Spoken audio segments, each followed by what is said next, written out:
welcome back to Allotment Life. Thanks for joining me. This is my YouTube channel where I take you around the plot with me each week and show you what I'm getting up to. I upload a vlog every Friday and occasionally a bonus one in between. It's been an uncharacteristically hot week here for the end of April, start of May, which has been absolutely wonderful, but it means lots of watering on the plot. Everything has been emptied out of the bubble wrapped greenhouse. All of my stuff is now gone, no longer in here because it doesn't need the additional heat, and it has all been moved into my greenhouse. Let's have a look at what we've got over here.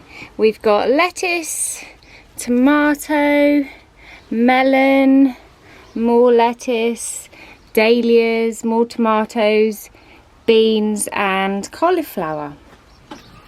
These are my first early potatoes. They are in and now starting to flower. That looks beautiful. Up here we've got some cucumbers and some beans, but sadly the beans have been a little bit attacked. As I needed to move so much into this greenhouse, something had to go outside. So this tray here full of sunflowers has been outside for the last 3 or 4 days. That's good for them, enjoying the breeze, and I had been bringing them out and putting them back each evening, so they'll be used to it. They survived. Let's see what we've got. Peas down here, sweet corn, they've grown up nicely. What variety did I sow? Incredible F1. Not done that variety before. Most of these in the tray are sunflowers. However, that looks like a courgette, is it? What is it? Oh no, that's one of my pumpkins I've started. More peas. Aha, these are the courgettes. And some more melon. All of my trays have got this matting, which helps keep the moisture, so that if I can't get here, they've still got a bit of access to moisture. I also had to move most of my dahlias outside, but look, they're all growing.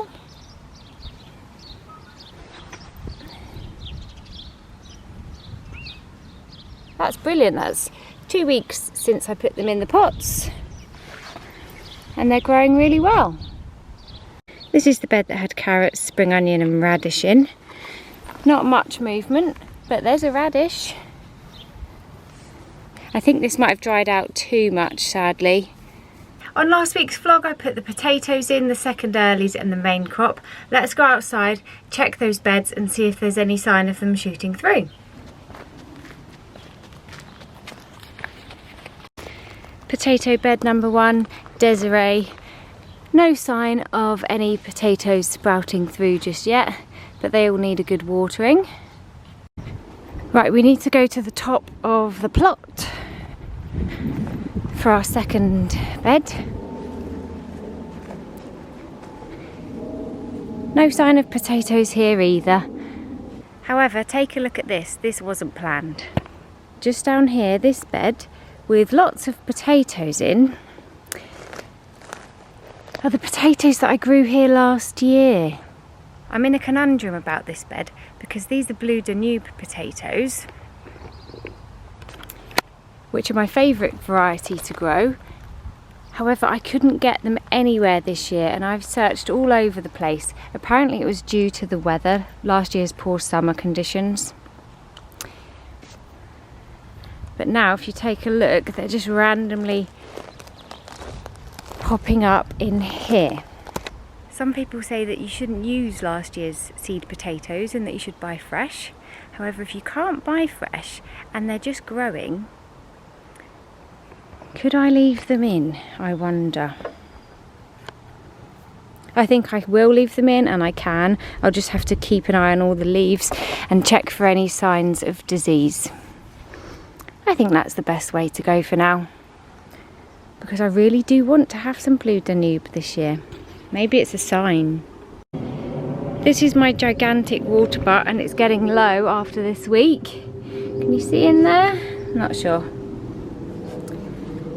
So I'll get on with the watering now, I think.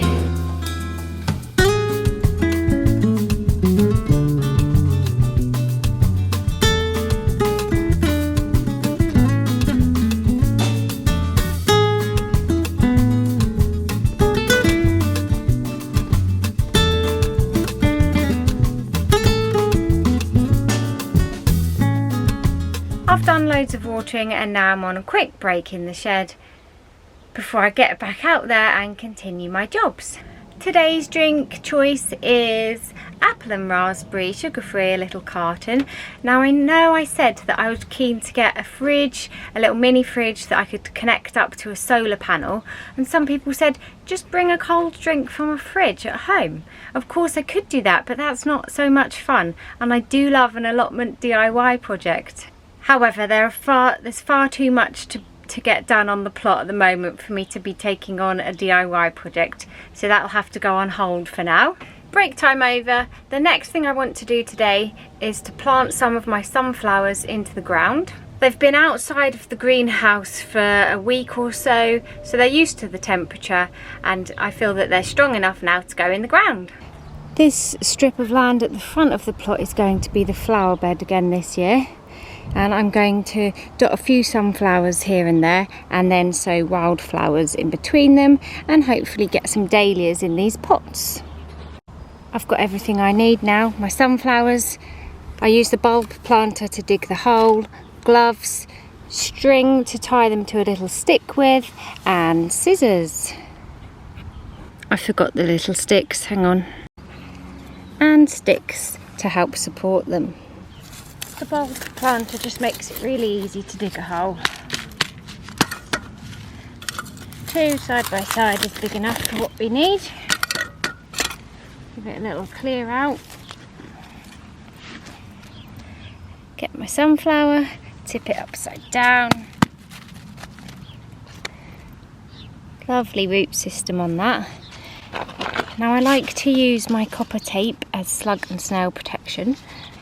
What I do is I put the sunflower through the pot, just about fits most of the time. Obviously now I'm filming, it won't fit. There we go. I put that through the pot, put this in the ground, fill it in, and then place that on the top. And hopefully that will stop the slugs and snails getting my newly planted sunflower. This one looks really nice and strong.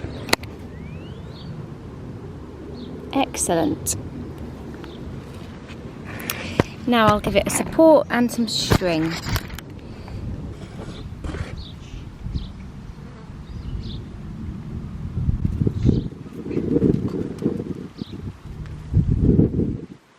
I've got 3 pots. Let's fill them with compost. Whoa!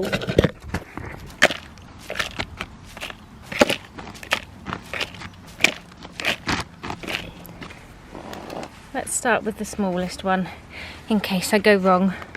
Oh no, that came out really easily. And that can go into this pot.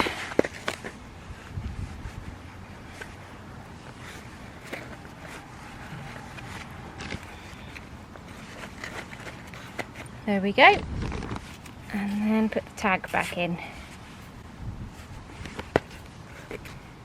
Okay, let's do this one next. Coming out nice and easily, they've got a good root system. Let's pop that in. Add a little bit more compost.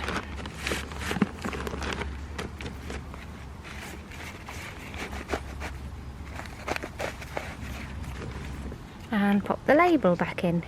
I must say I'm super impressed with this. Look at the size of this dahlia that I grew from seed, and then look at this, for example, which was planted from a tuber. Very similar sizes. Yay! All of the pots will now get the copper tape around them.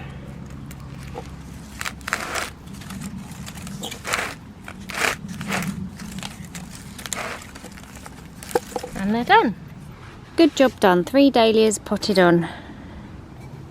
My neighbour's just given me this really nice pot that they're no longer using, so I'm going to pot on one of my small lettuce plants, put it in here and take it home for Mum so that she can pick lettuce each day. That's nice. I'm pleased with that. The asparagus have been absolutely loving this really hot weather, so I've been picking them quite a few times this week, and I've got another batch to pick today. As you can see, we've got quite a few. Some of them have grown very tall, but overall the asparagus are now growing and giving us a harvest. Let's get these picked.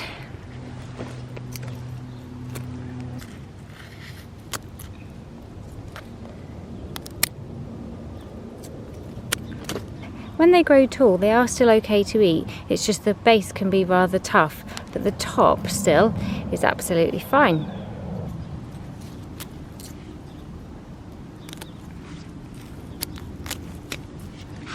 Three more, a chunky one. Okay, this is what I've managed to harvest today.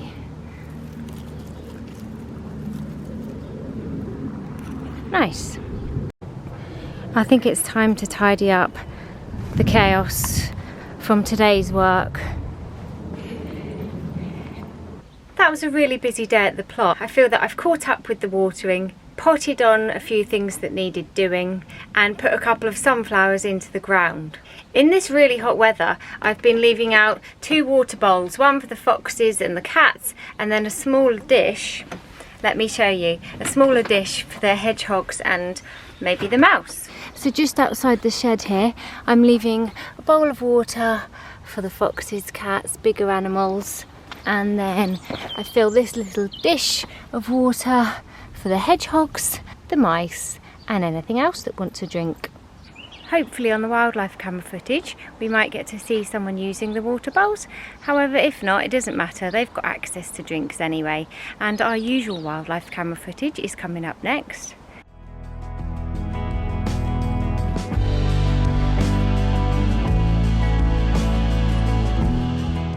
Thank you all so much for watching. I'll be back again next Friday. Please click the thumbs up, it doesn't cost you anything, but it really helps support the channel.